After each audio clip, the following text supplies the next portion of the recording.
Сәлем баршаңызға, қалдарыңыз қалай? Бүгінгі күндеріңіз сәтті өтсін достар. Бүгінгі тақырып Ерке Есімхан. Оның бастамас бұрын каналға тіркеліп лайк басып комментарий жазуды ұмытпаңыздар достар.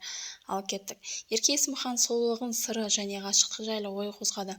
Әнші болашақ күйеуінің бойындағы жақсы және жаман қасиеттерін саралап отырмайтын, тек жүректің қалауына ерейтінін атап өтті. Ол жерде оқырмандардың сауалдарына ашық жауап берді. Сұлулығымның сыры ішкі жан дүнием тазалығы, және осы доллардың көмегі, деді Ерке Есімхан сырт келбетінің тартымдылығы жайлы сұраған жандарға. Әнші болашақ серігінің бойындағы қасиеттерін саралап отырмайтынын айтты. Ғашық болу бір тылсым күш қой, сүйген жанның минустарын жақсы көріп тұрасың, сүймеген плюстары да ұнамай тұрады.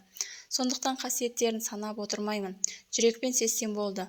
Одан бөлек әнші болашақта өзі жайлы кітап жазып, кино түсіретінін хабарлады. Орысша сөйлей алмайды деп санайтындарға жауап берді.